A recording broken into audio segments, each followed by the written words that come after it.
हमारे चैनल से जुड़ने के लिए YouTube पर लिम्रा एजेंसी सब्सक्राइब करें। मक्के वालों ने सोच लिया कि आज की रात हमें हर हाल में मार देना है।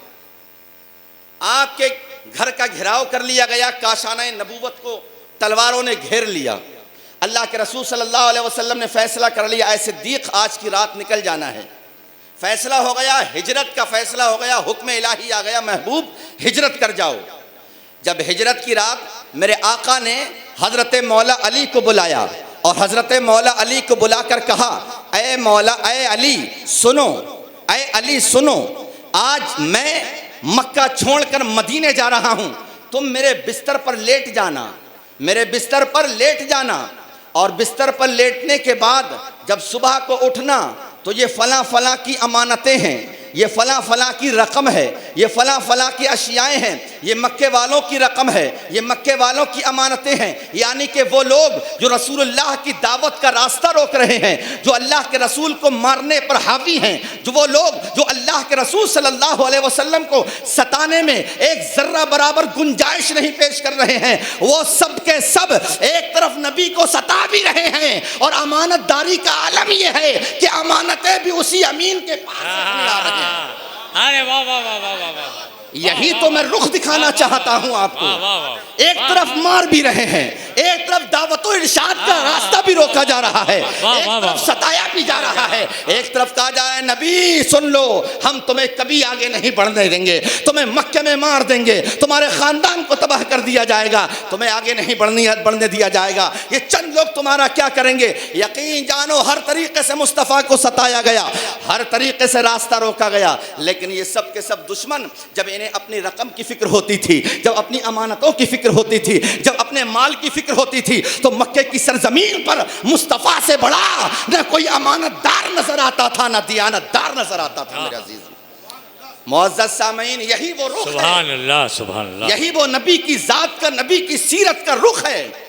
क्या जहां सिद्दीक़ अकबर आपको मान रहे हैं, जहां मौला अली आपको मान रहे हैं, जहां उस्मान गनी आपको मान रहे हैं, ये सब के सब जहां आपको मान रहे हैं, वही मक्के के जो दुश्मनान हैं, जो दीन को आगे बढ़ने नहीं देना चाहते, वो सब के सब भी आपको सादिक और अमीन तस्लीम कर रहे हैं। मेरे अजीज, ये ज़ात गिरामी किसकी है?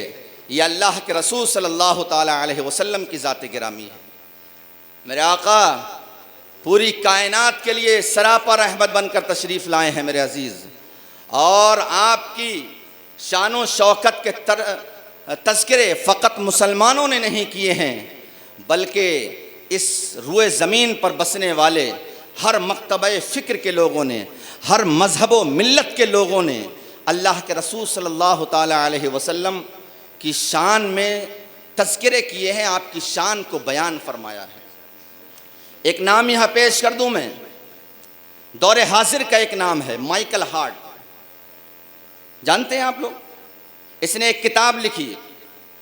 इस किताब का उर्दू उन्वान ये है कि 100 अजीम शान शख्सियतें, रुए ज़मीन पर तमाम उन लोगों का इसने मुताला किया जो मुदब्बिर भी थे, जो मुकर्रिर भी थे, जो मुस्लिह भी थे, जो अपने वक्त के लीडर भी थे, जो अपने वक्त के जर्नल भी थे, जो अपने वक्त के गाजी भी रहे, जो लोगों के लिए अमन और शांति का पैगाम पूरी ज़िंदगी और पूरी दुनिया में फैलाते रहे।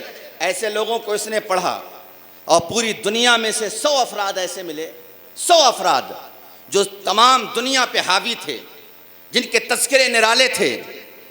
तो उसने उन 100 अफराद की लिस्ट तैयार की कि ये 100 लोग ऐसे हैं जो अमन और शांति का पैगाम देते हैं, ये 100 लोग ऐसे हैं जो तालीम को उभारते हैं, ये 100 लोग ऐसे हैं जो इंसान को इंसानियत का सबक पढ़ाया करते हैं।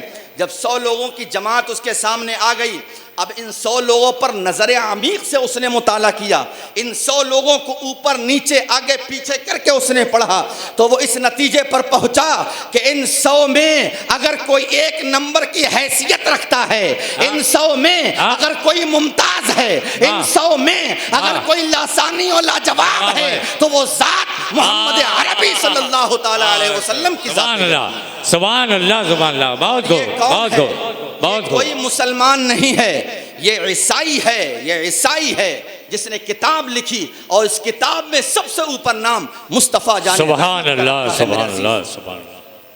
ऐसे बेशुमार लोग दुनिया की छाती पर बसते हैं जिन्होंने हुजूर सल्लल्लाहु ताला अलैहि वसल्लम का जिक्र किया, अल्लाह के रसूल सल्लल्लाहु ताला अलैहि वसल्लम को पढ़ा और जब तासुर दिए, जब हुजूर की शान में उन्होंने अपनी जबान खोली तो उनकी जबान से नश्तर नहीं निकल रहे थे, उनकी जबान से गालियां नहीं निकल रही थी, उनकी जबान से बुराइयां नहीं निकल रही थी, बल्कि उनकी जबान मुस्तफ़ा की शान में फूल बिछा रही थी। दोस्तों, उनकी ज़बान मुस्तफ़ा की शान बयान कर रही थी। अजीज़ान मिल्लत इस्लामिया, ये वो ज़ाते गिरामी है जिसे अपनों ने तस्लीम किया, उस पर ईमान लेकर आए, और गैरों ने भी अगर तासुबाना ऐनक हटाकर मुस्तफ़ा की ज़ात को पढ़ा है तो यकीन जानो उन्होंने मुस्तफ़ा सल्लल्लाहु ताला अलैहि वसल्लम की शान बयान फरमाई है। एक नाम मेरे जहन में आ रहा है, मैं सोचता हूँ उसके बारे में भी बयान कर दूँ। एक बहुत बड़े प्रोफेसर, हिंदू धर्म के एक बहुत बड़े प्रोफेसर रामाकृष्ण राव, इन्होंने अल्लाह के रसूल सल्लल्लाहु ताला अलैहि वसल्लम को पढ़ा। ये खुद अपना तासुर पेश करते हैं कि मैंने मुसलमानों के पैगंबरों को पढ़ने की मेरे अंदर जुस्तजू पैदा हुई कि कम से कम मैं पढ़ूं, जिसका ये लोग कलमा पढ़ते हैं उसे पढ़ा जाए। उसने पढ़ा, खूब पढ़ा, खूब पढ़ा, और जब तासुर देने पर आया तो उसके तासुर ये थे कि मोहम्मद अरबी वो अजीम इंसान का नाम है जिसने पूरी इंसानियत को इंसानियत का दर्स दिया है। वो अजीम इंसान है जो एक वक्त मुदब्बिर भी है, जो एक वक्त मुकर्रिर भी है, जो उसी वक्त में मुस्लिह भी है, जो उसी वक्त में जर्नल भी है, उसी वक्त में कायद भी है, उसी वक्त में बेहतरीन सिपह सालार भी है, उसी वक्त में वो बेहतरीन यतीमों का सरवर भी है, उसी वक्त में वो गरीबों का दिलावर भी है, उसी वक्त में वो औरतों का निजात दहंदा भी है, वो उसी वक्त में पूरी कायनात को सहारा देने वाला भी है। वही फकत इंसान है कि अगर उसके पीछे चला जाए या उस इंसान को इस दुनिया का मालिक बना दिया जाए, उस इंसान को इस दुनिया का हेड पावर दे दिया जाए, उस इंसान को इस दुनिया का अगर बादशाह बना दिया जाए तो पूरी दुनिया अमन और शांति से जिंदगी बसर कर सकती है। सुभान अल्लाह, नारे तकबीर, नारे रिसालत। मुअज़्ज़ज़ सामीन, ये है ज़ाते गिरामी। किसकी ज़ाते गिरामी है? मुस्तफ़ा जाने रहमत की। कि आप बैक वक्त इतनी सलाहियतों के जामे हैं, आप पढ़ लें, हुजूर से बड़ा कोई मुदब्बिर नहीं है, नबी से बड़ा कोई मुकर्रिर नहीं है, नबी से बड़ा कोई मुस्लिह नहीं है, नबी से बड़ा कोई ऐसा इंसान आपको नहीं मिलेगा जो कायदाना सलाहियत रखता हो, जो सिपहसालाना सलाहियत रखता हो। हुजूर के गज़वात को उठा के देखें, आप हुजूर के गज़वात उठा के देखें।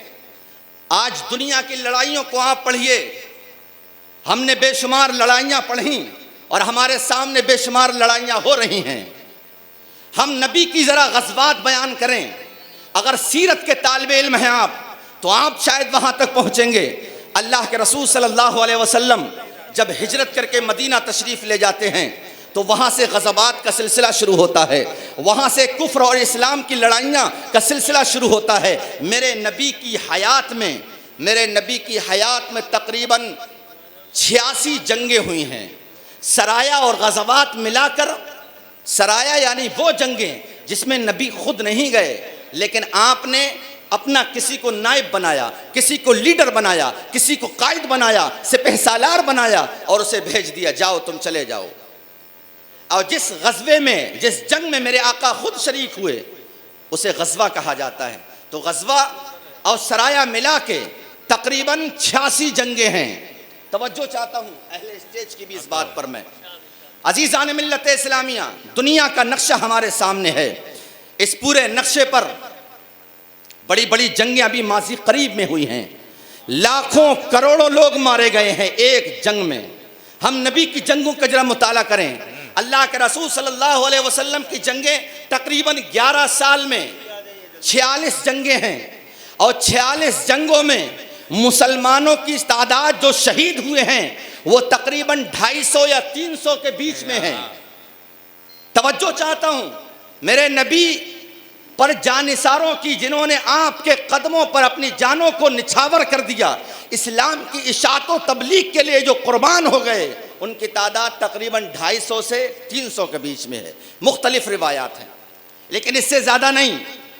और कुफ्फार की तादाद तकरीबन 1100 है।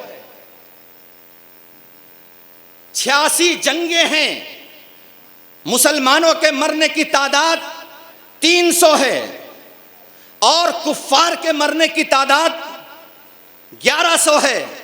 टोटल मिला के 11 और 13 1400 है। तवज्जो चाहता हूं, कितनी जंगें हैं? एक तरफ 86 जंगें हैं और मरने वालों की तादाद फकत 1400 है, और इधर फकत एक जंग है, मरने वालों की तादाद 1 करोड़ की है। इधर एक जंग है, मरने वालों की तादाद लाखों पे पहुंच जाती है। इधर एक जंग है, मरने वालों की तादाद लाखों हजारों पे पहुंच जाती है। तो पता ये चला, दुनिया का सबसे बड़ा मुदब्बिर जो अपनी तदब्बुराना सलाहियत से कम जानों को गवाकर ज्यादा इलाके को फतह करने की कोई सलाहियत रखता है तो वो जात मोहम्मद अरबी की जात गिरामी है। नारे तकबीर, नारे रिसालत, जश्न हादिए आलम मुफ्ती रिजवान अहमद साहब किबला। हाय हाय हाय हाय हाय मुअज़्ज़ज़ सामीन, ये एक एक जुज पर अगर खिताब किया जाए, नबी की जिंदगी के एक एक पहलू पर अगर खिताब किया जाए, बयान किया जाए, तो हमारी जिंदगियां कम है। हम नबी के तदब्बुराना सलाहियत को नहीं समझ सकते हैं। एक बार अंदाजा करें, दुनिया का नक्शा हमारे सामने है। अगर बॉर्डर पर चंद लोग पहुंच जाएं तो देखें आप, हमारे मुल्क की न लड़ाई हुई न कुछ हुआ, फिर भी सैकड़ों लोग मारे जाते हैं और ये पता नहीं चलता है ये मारे क्यों गए। बात समझ रहे हैं? पता नहीं चलता है ये मारे क्यों गए। ये आज की लड़ाइयों का खाका है, नक्शा है। और चले जाएं 1400 साल पहले, नबी की तदब्बुराना सलाहियत देखें, नबी की कायदाना सलाहियतें देखें, नबी की सिपहसालाना सलाहियत देखें कि आदमी कम मर रहे हैं, आदमी की जान का नुकसान कम हो रहा है। और 11 साल मुद्दत में ये इस्लाम ऐसा फैला है, मदीने से निकल के मक्का पहुंचा, मक्के से निकलकर हिजाज की वादियों को अबूर किया, हिजाज की वादियों से निकल के अरब की वादियों को अबूर किया, अरब की वादियों से निकलकर यह इस्लाम कैसर और किसरा के दरबार में पहुंचा, शाम के दरबार में पहुंचा, ईरान के दरबार में पहुंचा। अल मुख्तसर ये है, एक जुमले में ये कह दिया जाए कि नबी की जिंदगी में उस वक्त कोई ऐसा बादशाह, कोई ऐसी रियाया बाकी नहीं थी जहां जहां मुस्तफा ने खुतूत के जरिए इस्लाम पहुंचा नहीं दिया था। मेरे सुभान अल्लाह, सुभान अल्लाह। नारे तकबीर, नारे रिसालत, जनाब ज़ैनुल आबदीन कानपुरी, जनाब दिलबर शाही कलकत्तवी, वलमाए अहले सुन्नत, फैज़ान मखदूम अशरफ, अजीज़ान मिल्लत इस्लामिया। तो गैरों ने इस बात का एतराफ़ किया कि ये वो अजीम ज़ात है जो एक ही वक्त में मुदब्बिर भी है, एक ही वक्त में मुस्लिह भी है, एक ही वक्त में कायद भी है, कायद आज़म है, एक ही वक्त में ये तमाम गरीबों का, यतीमों का मसीहा भी है, और उसी वक्त में ये तमाम वो मजलूम और कुचली हुई इंसानियत, वो तमाम लोग जो दब रहे थे, बिलक रहे थे, सिसक रहे थे, उन सबको निकालने का हामी व नासिर भी है। मेरे अजीज़ मुअज़्ज़ज़ सामीन, तो अल्लाह के रसूल सल्लल्लाहु अलैहि वसल्लम की ज़ात गिरामी हमारे सामने है, मेहमान खुसूसी हमारे सामने आ गए हैं। मैं तो आपका मेज़बान हूँ, आप मुझे कभी भी सुन सकते हैं।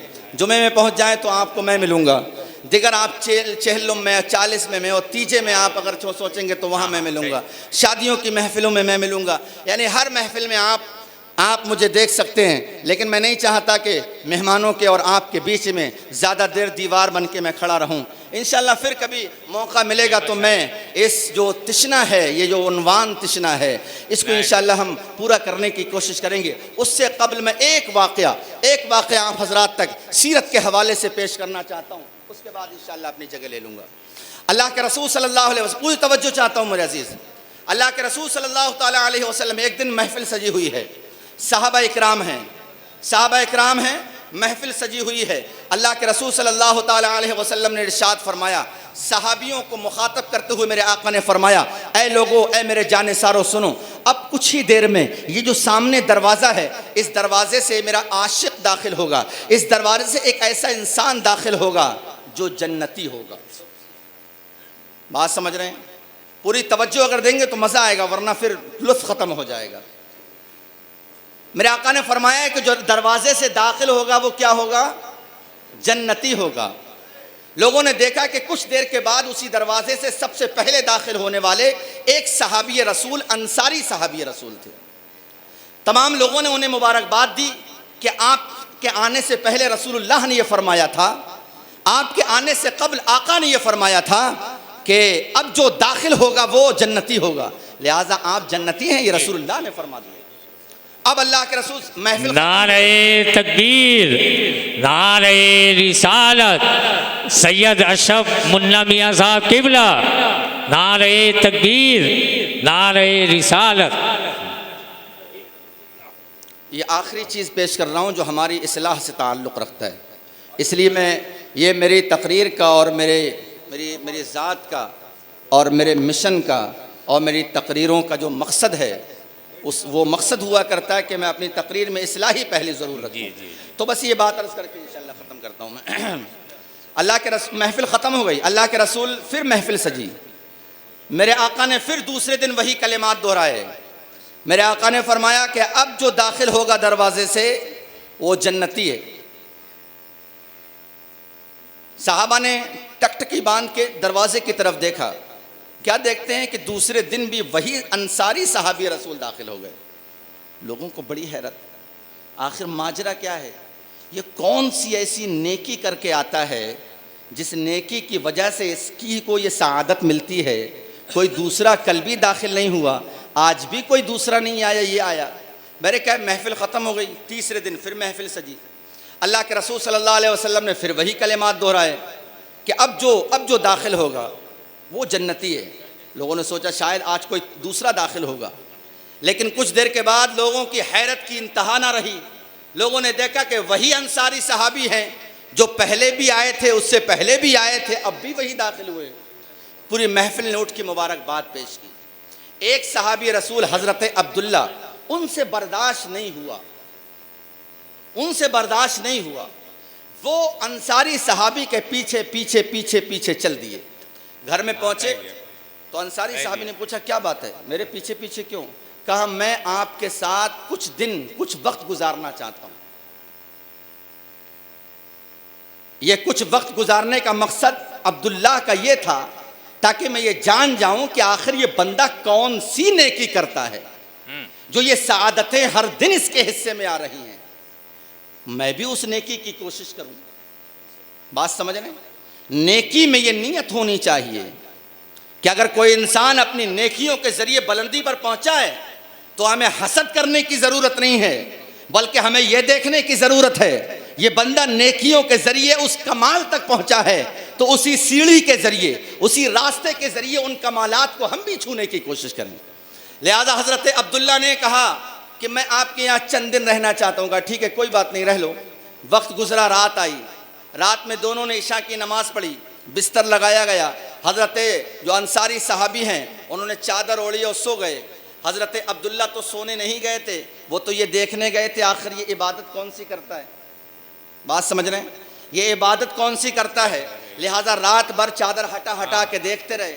उधर अंसारी सहाबी मस्ती से सो रहे हैं और ये रात भर बेदार हैं, चादर हटा हटा के देखते हैं कि आखिर देखें ये कब क़यामुल लैल के लिए तैयार होता है, आखिर देखते हैं ये कौन सी रात को उठ के नेकी करता है। पता ये चला कि पूरी रात गुजर गई और उस बंदे ने एक रकत नफल नमाज भी अदा नहीं की। तहज्जुद का वक्त हुआ, दोनों सहाबियों ने नमाज तहज्जुद अदा की, उसके बाद फजर की नमाज अदा की। सोचा कि शायद हो सकता है दिन में ये रोज़े से रहता हो, लेकिन दिन में हज़रत अब्दुल्ला ने देखा कि ये सहाबी तो रोज़े भी नहीं रखता है, ये रमज़ान के रोज़े रखता है, कभी कभार रोज़े रख लेता है, लेकिन पूरे दिन मेरे साथ खाता पीता रहा है। पूरा दिन गुजर गया, रोज़ा नहीं। फिर रात आई, रात में कोई क़याम नहीं। फिर दिन आया, कोई रोज़ा नहीं। फिर रात आई, कोई क़याम नहीं। फिर दिन आया, कोई रोज़ा नहीं।